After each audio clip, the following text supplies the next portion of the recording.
Hello everyone, मैं मिथुन सिंह स्वागत करता हूं आप सभी का। आशा करता हूं आप सभी बहुत अच्छे होंगे। बात करेंगे सिद्धू कानू मुर्मू पीजी सेमेस्टर थर्ड के प्रीवियस ईयर क्वेश्चन पेपर की। पेपर था आपका पॉलिटिकल साइंस का, पेपर नंबर 9, और सेशन था आपका 24-26 का। ये इलेक्टिव वाला पेपर है, ऑनर्स वाला पेपर नहीं है। पेपर 9 सभी का, जो भी आपने ऑनर्स ले रखा है, मैथ्स वाले बच्चे का केमिस्ट्री या फिजिक्स होगा, उसी तरह से ये इलेक्टिव वाला पेपर है पॉलिटिकल साइंस का। आगे बढ़े उससे पहले मैं आपको बता दूं, पिछले 5 साल के जितने भी प्रीवियस ईयर क्वेश्चन पेपर हैं, सारे क्वेश्चन पेपर की पीडीएफ आपको 69 रुपीज में अवेलेबल करा दी जाएगी। दूसरी बात, 199 रुपये में आपको सजेशन प्रोवाइड कर दिया जाएगा। अब ये सजेशन क्या होता है? सजेशन यानी कि वेरी वेरी इंपॉर्टेंट क्वेश्चन, ऐसे सवाल जो एग्जाम के पॉइंट ऑफ व्यू से इंपॉर्टेंट है, आंसर के साथ आपको प्रोवाइड कर दिया जाता है।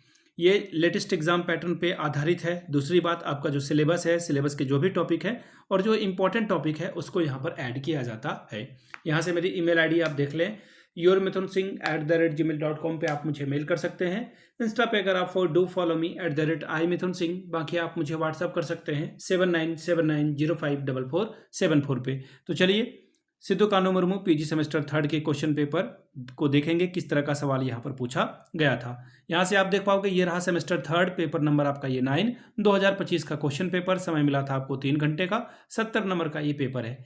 ध्यान दीजिएगा, ये सिर्फ काम का है 2026। एक्चुअली आपका जो एग्ज़ाम है वो 1/7/2026 को कंडक्ट कराया गया था। 1 जुलाई को एग्ज़ाम आपका हुआ है। सेशन आपका कौन सा था? 24-26 का। ठीक है, तो ये 6-7 महीने लगभग ये सेशन लेट चल रहा है। तो चलिए एक एक करके सभी क्वेश्चंस को हम लोग देखेंगे। सेक्शन ए ऑब्जेक्टिव यानी कि एमसीक्यू टाइप के सवाल हैं, कितने? 10, और हर एक करेक्ट जवाब के लिए आपको 2-2 नंबर रिवॉर्ड के तौर पर मिलेगा। The very first question is, अब क्या सवाल बोला गया एक एक करके चलिए देखते हैं। पहला सवाल क्या है? Which article of Indian Constitution prohibits the bonded labor? भारतीय संविधान का कौन सा अनुच्छेद बंधुआ मजदूरी को प्रतिबंधित करता है? यह सवाल आपसे पूछा गया, तो आर्टिकल 23 इसका जो है सही जवाब होगा। ऑप्शन नंबर 2, आर्टिकल 23 का जो कहना है कि आप जो है भारतीय संविधान का अनुच्छेद 23 मानता है कि मानव के साथ दुर्व्यवहार, बेगार यानी कि किसी भी तरह के काम तो लिया जा रहा है लेकिन पैसे नहीं दिया जा रहे हैं, ये सब काम जो है बंधुआ मजदूरी के अंतर्गत आते हैं। शोषण के खिलाफ का अधिकार का ये जो है क्या है? एक प्रमुख हिस्सा है। यानी कि आंसर आपका हो जाएगा आर्टिकल अनुच्छेद 23। अगला सवाल, which of the following is not a right to constitution remedies? इनमें से कौन सा संवैधानिक उपचारों का अधिकार नहीं है? हाबेकस कॉर्पस यानी कि बंदी प्रत्यक्षीकरण, फिर है परमादेश, फिर है प्रतिषेध, और फिर है जनहित याचिका। तो देखिए कौन, अगर आप सारी चीज़ों को ध्यान से देखेंगे तो जो पब्लिक इंटीग्रेशन है, आपका इंटरेस्ट लिटिगेशन है यानी कि जनहित याचिका है, ये आप जो है संवैधानिक उपचारों का अधिकार में से नहीं ला सकते हैं। ऑप्शन 4 आपका सही जवाब होगा। नेक्स्ट सवाल, which year national food security act came at a force? राष्ट्रीय खाद्य सुरक्षा अधिनियम किस वर्ष लागू किया गया है? तो देखिए इसका आंसर हो जाएगा 2013, यानी कि ऑप्शन नंबर आपका 4 करेक्ट है। Which of the following case is related to custodial torture? निम्नलिखित में से कौन सा मामला हिरासत में यातना से संबंधित है ना, कुटाई होती है, तो ये कब किसके खिलाफ माना गया है? कौन सा केस में जो है ये रिलेटेड है, संबंधित है? तो देखिए D K Basu versus state of West Bengal, यानी कि डीके बासु बनाम पश्चिम बंगाल सरकार से जुड़ा हुआ केस है। नेक्स्ट सवाल, which of the following article of Indian constitution prohibits the hazardous job to children? भारतीय संविधान का कौन सा अनुच्छेद बच्चों के लिए खतरनाक काम पर रोक लगाता है? तो देखिए आर्टिकल 24 के अंतर्गत आप जो है खतरनाक काम, बच्चों को फैक्ट्री वगैरह में जहाँ पे उनकी जान को खतरा है, उनके नाजुक अंग, आंख वगैरह पे खतरा हो सकता है, खदान या फिर माइनिंग कारखाने में काम करने से इसे रोकता है आर्टिकल 24। आगे देखिए नेक्स्ट सवाल, Vishakha guideline is related to which of the following? Vishakha guideline इनमें से किससे संबंधित है? तो विशाखा गाइडलाइन की अगर मैं बात करूं तो ये जो है sexual harassment at work place, यानी कि अगर कोई ऑफिस में काम कर रहा है और कोई उसे जो है सेक्सुअल फेवर मांग रहा है तो उसके लिए विशाखा गाइडलाइन बनाई गई है। ऑप्शन नंबर आपका 2 सही हो जाएगा। अबॉर्शन नहीं होगा, यानी कि गर्भपात, फिर डोमेस्टिक वायलेशन एक्ट, उससे भी ये संबंधित नहीं है, पॉस्को एक्ट से भी ये संबंधित नहीं है। नेक्स्ट सवाल, how many articles are there in universal declaration of human rights? मानव अधिकारों की सार्वभौमिक घोषणा में कुल कितने अनुच्छेद है? तो देखिए टोटल 30 अनुच्छेद आपको देखने को मिलेगा। ये सवाल बहुत बार रिपीट हुआ है। आई रिपीट, मैं भी रिपीट ही बोल रहा हूं, बहुत बार ये रिपीट हुआ है। नेक्स्ट सवाल, which of the following types of right have been described as a first generation right? निम्नलिखित में से किस प्रकार के अधिकारों को प्रथम पीढ़ी के अधिकारों के रूप में वर्णित किया गया है? यह सवाल आपसे पूछा गया है। तो देखिए इसका सही जवाब हो जाएगा सिविल एंड पॉलिटिकल राइट्स, यानी कि नागरिक और राजनीतिक अधिकार को जो है ये नई पीढ़ी का अधिकार के तौर पर माना गया है।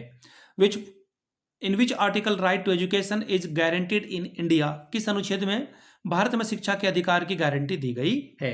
तो देखिए इसका जो सही जवाब हो जाएगा अनुच्छेद 21A में, यानी कि जो 6 से 14 साल के बच्चे हैं उनको फ्री और कंपलसरी एजुकेशन दिया जाए।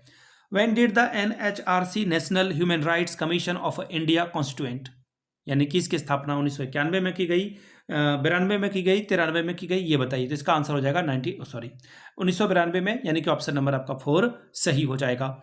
सेक्शन बी, 4 सवालों का जवाब देना है 200 वर्ड में, 5 चौके 20 नंबर आपको मिलेगा। How Magna carta help in the evolution of human rights, Magna carta ने मानवाधिकार के विकास में कैसे मदद की है, बताएं। Right an application for seeking information under RTI act, सूचना के अधिकार अधिनियम 2005 के अंतर्गत सूचना प्राप्त करने के लिए आवेदन पत्र लिखें।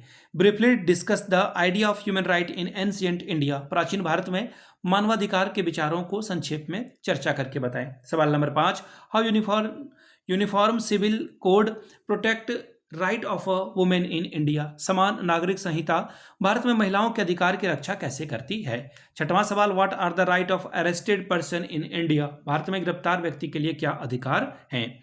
सातवां सवाल, discuss briefly the main provision of POCSO act, POCSO act के प्रमुख प्रावधानों का विश्लेषण करें। आठवां सवाल, discuss 5 civil and political right mention in universal declaration of human right, मानव अधिकारों की सार्वभौमिक घोषणा में उल्लेखित 5 नागरिक और राजनीतिक अधिकारों की चर्चा करें। सवाल number 9, explain the main provision of consumer protection act 2009, उपभोक्ता संरक्षण अधिनियम 2019 के मुख्य प्रावधानों को लिखिए। सेक्शन सी की बात करेंगे, लॉन्ग टाइप के सवाल हैं, इसका आंसर आपको देना है। सवाल क्या है, what is right to education act, discuss its main provision, शिक्षा का अधिकार अधिनियम क्या है, इसके प्रमुख प्रावधानों का विश्लेषण करें। नेक्स्ट सवाल, discuss 5 provision in B and C regarding crime against women, महिलाओं के खिलाफ अपराध के संबंध में भारतीय न्याय संहिता के 5 प्रावधानों के ऊपर चर्चा करें। सवाल number 12, discuss 5 important human right provided in Indian constitution, भारतीय संविधान में प्रदत्त 5 महत्वपूर्ण मानवाधिकारों की चर्चा करें। सवाल नंबर 13, discuss the role of judiciary in protecting human right in India, भारत में मानवाधिकार की रक्षा में न्यायपालिका की भूमिका के ऊपर चर्चा करें। तो ये था आपका सवाल जो कि था पॉलिटिकल साइंस पेपर 9 का। पिछले 5 साल के जितने भी PYQs हैं वो सारे क्वेश्चन पेपर की PDF आपको 69 में और सजेशन आपको 199 रुपये में प्रोवाइड कर दिया जाएगा। यहाँ से मेरी ईमेल ID आप देख लें, yourmithunsingh@gmail.com पे आप मुझे मेल कर सकते हैं। इंस्टा पे अगर आप हो डू फॉलो मी @imithunsingh, बाकी आप मुझे व्हाट्सअप कर सकते हैं 7979054474 पे। वीडियो को आपने यहाँ तक देखा, प्यार दिया, इसके लिए आप सभी का बहुत बहुत शुक्रिया। Have a good day, thank you so much for watching this video.